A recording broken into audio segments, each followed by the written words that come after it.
하나님의 것을 인정하는 삶을 살고 있습니까? 오늘의 말씀은 레위기 27장 16절에서 34절입니다. 말씀 살펴보기. 유산으로 받은 땅의 일부를 여호와께 바치려면 그 가치는 거기 뿌릴 수 있는 씨의 양에 따라 계산해야 한다. 곧 보리 한 호멜은 50세겔로 계산하여라. 희년에 혹은 직후에 그가 자기 밭을 바친다면 최대한의 가치로 계산하여라. 그러나 희년과 상관없이 밭을 바친다면 제사장은 다음 희년 때까지 남아있는 횟수에 따라 그 가치를 정할 것이며 그 가치는 줄어들 것이다.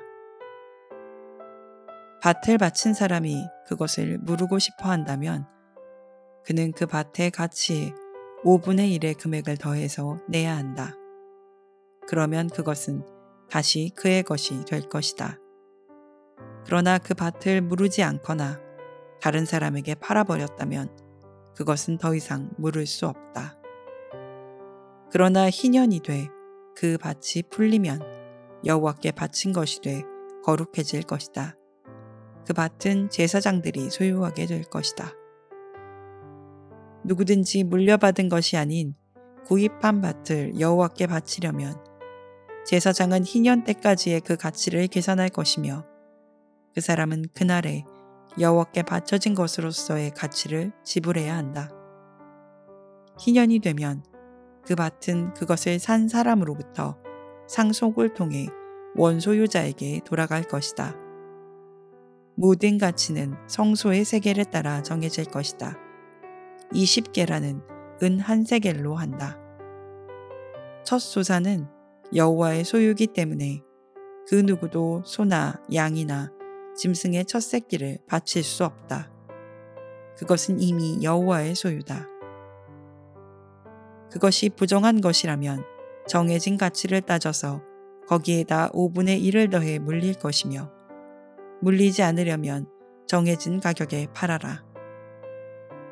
그러나 사람이나 가축이나 유산으로 받은 밭이든지 자기의 소유물들 가운데 여호와께 바쳐진 것은 그 어떤 것도 팔거나 물릴 수 없다. 바쳐진 것 모두 다 여호와의 영원한 소유다.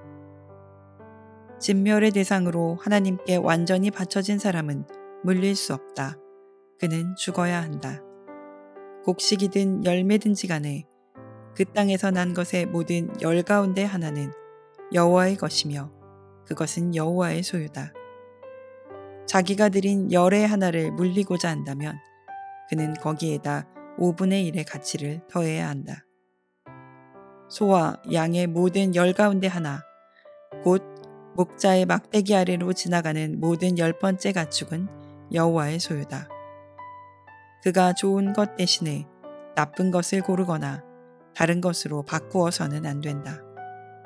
원래의 가축과 교체한 가축 모두가 거룩해질 것이며 그것은 물릴 수 없다.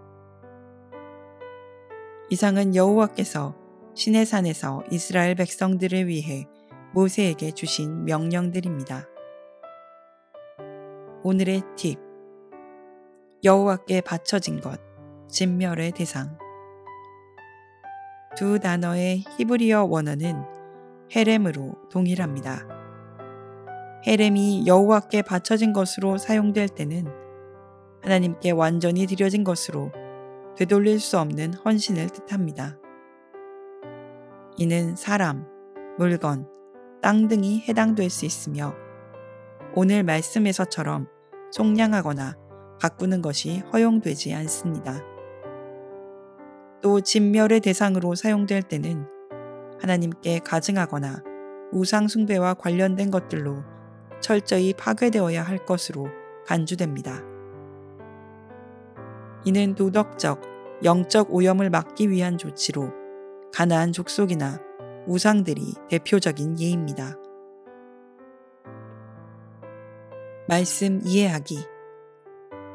오늘의 말씀은 하나님께 드리는 서원과 헌신의 규정을 마무리하는 내용으로 토지, 첫 태생, 온전히 바친 것, 11조에 대한 구체적인 지침을 제시하며 모든 것이 하나님의 것임을 알려줍니다. 먼저 토지가 하나님의 것입니다. 사람이 자기 밭을 하나님께 드리겠다고 서원하면 그 밭의 가치는 보리씨 한 호멜당 은 50세겔로 정해집니다. 희년까지 남은 기간에 따라 제사장이 값을 조정하며 되찾고자 할 경우에는 5분의 1을 더해 속량해야 합니다. 이는 토지의 소유권이 궁극적으로 하나님께 속해 있음을 인정하는 청지기 정신을 강조합니다. 두 번째는 첫 소산, 첫 새끼가 하나님의 것입니다. 소나 양 등 정결한 짐승의 첫 새끼는 이미 하나님께 속한 것이므로 서원 대상이 될 수 없습니다. 하지만 부정한 짐승의 경우에는 값을 정해 5분의 1을 더해 속량하거나 속량하지 않으면 정한 값으로 팔아야 합니다. 이는 모든 생명의 근원이 하나님께 있음을 인정하는 신앙 고백입니다. 또 서원의 대상이 될 수 없는 것은 진멸의 대상이 된 것으로 팔거나 속량할 수 없으며 이는 지극히 거룩한 것으로 여겨집니다. 특히 사람 중에서 진멸의 대상이 된 자는 속량되지 않고 반드시 죽임을 당해야 합니다. 이는 하나님의 절대적인 주권과 거룩함에 대한 경외심을 요구합니다. 마지막으로 11조가 하나님의 것입니다. 땅의 소산과 과실, 가축의 10분의 1은 하나님께 속한 것으로 거룩하게 구별되어야 하며 바꾸거나 속량할 경우 5분의 1을 더해야 합니다. 이는 하나님께 받은 모든 것을 감사히 인정하고 드리는 삶의 태도를 가르칩니다. 광야에 있는 이스라엘 백성은 삶의 모든 것이 하나님의 것임을 기억해야 합니다. 토지, 생명, 소산, 가축 등 모든 것은 하나님께 속해 있으며 백성은 그분의 청지기로 살아가야 합니다. 이는 광야라는 불확실한 환경 속에서도 하나님을 주인으로 인정하고 감사로 드리는 삶을 훈련하는 과정이 됩니다. 오늘날 그리스도인에게도 이 말씀은 동일하게 적용됩니다. 우리는 하나님께 받은 시간, 재능, 물질을 자발적이고 진실하게 드리는 삶을 살아야 합니다. 11조나 헌신은 단순한 의무가 아니라 하나님께 속한 존재로서의 신앙 고백입니다. 내 삶의 주인이 하나님이심을 인정하고 그분께 드리는 모든 것이 감사와 경외의 표현이 되도록 살아가야 합니다. 말씀 따라 살아가기.